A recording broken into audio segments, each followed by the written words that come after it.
2024 లేదా 25లో డిగ్రీ లేదా బీటెక్ చదివారా? సాఫ్ట్‌వేర్ జాబ్ కోసం ఎదురు చూస్తున్నారా? అయితే కోడ్ జ్ఞాన్ 100 డేస్ కోర్సులో చేరండి. జాబ్ సాధించండి.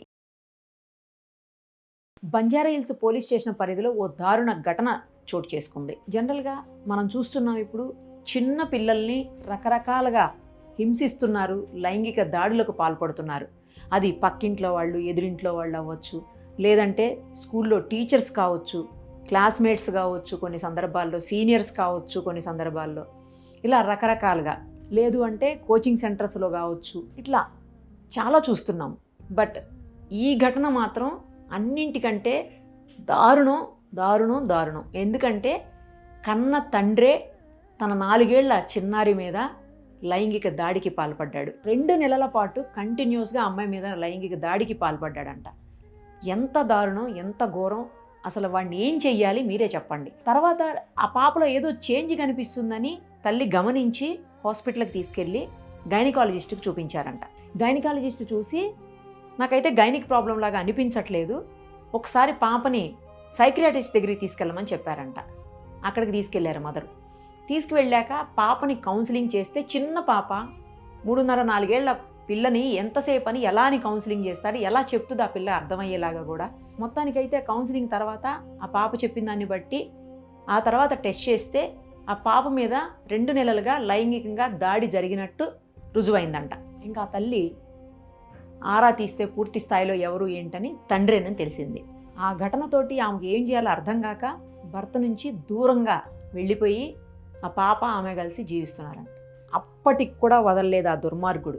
వాళ్ళు ఎక్కడున్నారో తెలుసుకొని అడ్రస్ వెతుక్కుంటూ అక్కడికి వచ్చి మళ్ళీ అక్కడ పాపని హెరాస్ చేయడం స్టార్ట్ చేశాడంట. ఇదేంటి అని చెప్పేసి అడ్డుకుంటే తల్లి, అంటే భార్య, నా కూతురు, నా ఇష్టం, నాకు అన్ని రైట్స్ ఉన్నాయి తన మీద, నేను ఏమైనా చేస్తానని చెప్పి సమాధానం చెప్పాడంట. గుట్టుగా ఉందాము, అంతటితో అయిపోతుంది, తండ్రికి దూరంగా తీసుకొచ్చేసాను కదా, నా పాపకి ఏ బాధ లేదనుకుంటే తల్లికి మళ్ళీ ఇలా స్టార్ట్ చేశాడు వాడు. అప్పుడు ఇంకా ఏం చేయాలో అర్థం కాని ఆ తల్లి వెళ్ళి పోలీస్ స్టేషన్లో కంప్లైంట్ ఇచ్చింది. పోక్సో చట్టం కింద వాడి మీద కేసు నమోదు చేశారు పోలీసులు. సరే, అది అలా పెట్టండి, కానీ తండ్రి రక్షణ ఇవ్వాల్సిన వాడు. ఆడపిల్లకి ఏదైనా కష్టం వస్తే తండ్రి, తర్వాత అన్నలు, సోదరులు. కానీ కన్న తండ్రే పాప మీద లైంగికంగా దాడికి పాల్పడితే ఇంకా ఆ పాప కష్టం ఎవరు తీరుస్తారు? అసలు ఆ పాప ఎవరికి చెప్పుకోవాలి? ఇంతకంటే ఘోరం ఎక్కడన్నా ఉంటుందా?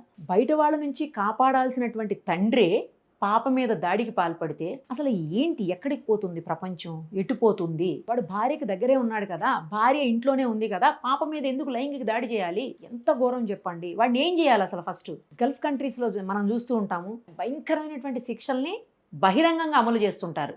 వీడి మీద కూడా అలాంటిది ఏదన్నా చెయ్యాలి. ఇక్కడ మన దగ్గర ఏమో టైం పడుతుంది, మన చట్టాలు అలా ఉన్నాయి, టైం పడుతుంది, అప్పటికి ఏం జరుగుతుందో తెలియదు. కానీ చిన్న పాప చెప్పలేనటువంటి పరిస్థితి. మొన్న ఈ మధ్యనే నేను మూవీలో చూశాను, బాలకృష్ణ గారి మూవీ, అది భగవంత్ కేసరి. ఆ మూవీలో బాలకృష్ణ హీరో, తర్వాత హీరోయిన్ ఏదో ఇష్యూలో పోలీస్ స్టేషన్కి వెళ్తారు. ఆ పోలీస్ స్టేషన్కి వెళ్ళినప్పుడు కరెక్ట్గా అదే టైంలో ఒక చిన్న పాపను తీసుకొని వేరే వాళ్ళు వస్తారు. ఏంటంటే ఇట్లా లైంగికంగా దాడి చేశారు, సమ్ ఆటో డ్రైవరో ఎవరో లైంగికంగా దాడి చేశారని చెప్తారు.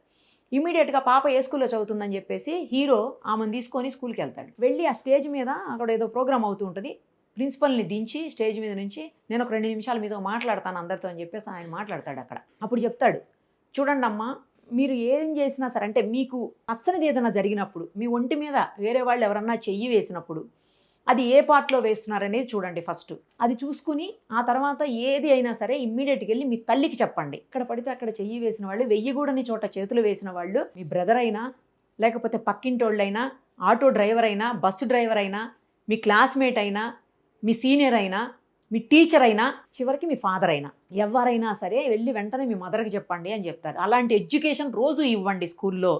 ఎప్పుడో ఒక్కసారి చెప్పటం కాదు, ప్రతిరోజు పాఠంలాగా చెప్పండి పిల్లలకి అని చెప్తాడు ఆయన. అందులో అది నిజమేనేమో అనిపిస్తుంది. చిన్నపిల్లలకు డైలీ క్లాసులో మిగతా పాఠాలు ఎలా చెప్తారో, టీచర్స్ లెసన్స్ ఎలా టీచ్ చేస్తారో, సేమ్ అలాగే వాళ్ళ మీద దాడి జరిగినప్పుడు, లేదా వాళ్ళకి ఏదైనా నచ్చనిది జరిగినప్పుడు, లేదా వాళ్ళ మీద చేతులు వేసినప్పుడు వేరే వాళ్ళు, ఇమ్మీడియట్గా తల్లికి లేదా టీచర్కి చెప్పేలాగా. టీచర్ మేల్ అయితే చెప్పలేమనుకోండి, అది వేరే విషయం.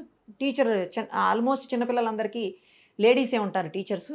సో ఇమ్మీడియట్గా తల్లికి అయితే చెప్పాలి అని చెప్పేసి చెప్తారు. 2 నెలల నుంచి ఆ పాప మీద, నేను ఇందాక చెప్పిన ఘటనలో తండ్రి నుంచి లైంగిక దాడి జరిగిందంటే ఆ పాప చెప్పలేకపోయింది. తల్లే గమనించి పాపలో మార్పులని, కొన్ని ఇబ్బందుల్ని గమనించి హాస్పిటల్కి తీసుకెళ్ళడం, ఆ తర్వాత సంఘటన బయటపడడం. సో ఏం చేస్తే ఇలాంటి వాళ్ళు మారతారు?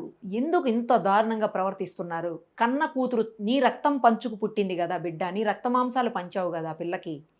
అలాంటి పిల్ల మీద దాడి చేయడానికి నీకు చేతులు ఎలా వచ్చాయి? నీకు అసలు మనసు ఎలా అంగీకరించింది? నువ్వు మనిషివేనా?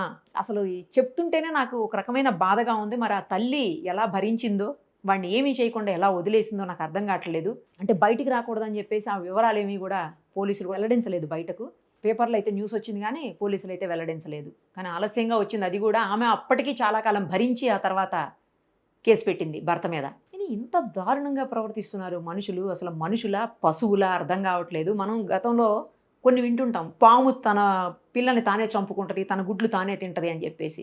ఇది కూడా అదేనేమో, అదే బాపతలాగా అనిపిస్తుంది. కఠినమైన శిక్షలు ఇమ్మీడియట్గా అమలు చేయాలి ఇలాంటి వాళ్ళ విషయంలో. అలా చేస్తేనే ఉన్నాయి, చట్టాలు అయితే ఉన్నాయి, కఠినంగానే ఉన్నాయి. కానీ ఇమ్మీడియట్గా శిక్షలు పడితే చాలా చోట్ల చూస్తున్నాం మనం. అప్పుడు ఇలాంటివి జరగకుండా ఉంటాయి. 16 నెలల పసిపాపం చేశారు వరంగల్లో. ఆ కేసులో శిక్ష పడింది అనుకోండి యావజ్జీవం, అది తర్వాత విషయం.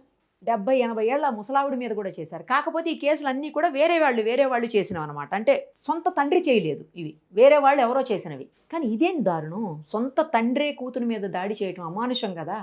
ఇంతకంటే భయంకరమైన ఘటన ఇంకోటి ఉంటుందని నేను అనుకోవట్లేదు అంత చిన్నపిల్ల మీద. మారండి, ఎందుకు ఇలా చేయటం, ఎందుకు, ఏం చేద్దామని, ఏం సమాజానికి ఏం మెసేజ్ ఇస్తున్నారు, ఇంట్లో వాళ్ళకి ఏం మెసేజ్ ఇస్తున్నారు?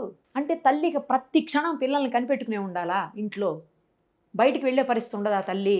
దయచేసి ఇలాంటి వాటిల్లో పోలీసులు కూడా స్పీడ్గా యాక్షన్ తీసుకోవాలి. త్వరగా ఛార్జ్షీట్ వేసేసి వాళ్ళని ఎంత వీలైతే అంత తొందరగా విచారణ చేసేసి కోర్టుల్లో కూడా శిక్ష వేస్తే, ఆ శిక్షలు కూడా భయంకరంగా ఉంటే ఇంకొకళ్ళు అలాంటివి చేయడానికి బహుశా భయపడతారేమో అట్లీస్ట్. అప్పుడైనా కొంతమంది చిన్నారులు ఇలా బలి అవ్వకుండా, ఎందుకంటే ఆ ఏజ్లో ఆ పిల్ల అలా జరిగింది అంటే ఒక ట్రామాకి వెళ్ళిపోతారు పిల్లలు. చాలా కాలం పాటు అసలు మగవాళ్ళని చూస్తేనే భయపడిపోయే పరిస్థితులు వస్తాయి. సో అలా జరగకూడదు అంటే, ఇలా పిల్లల్ని సేవ్ చేసుకోవాలి అంటే ఒకటే మార్గం, కఠినమైన శిక్షలు ఫాస్ట్గా అమలు చేయాలి. అలాంటివి గనక చేస్తే ఇలాంటి ఘటనలకి కొన్నింటికైనా కనీసం చెక్ పెట్టే అవకాశం ఉంటుంది. సుమన్ టీవీలో మీ పర్సనల్ అండ్ బిజినెస్ ప్రమోషన్స్ కోసం కింది నెంబర్కి కాంటాక్ట్ చేయండి.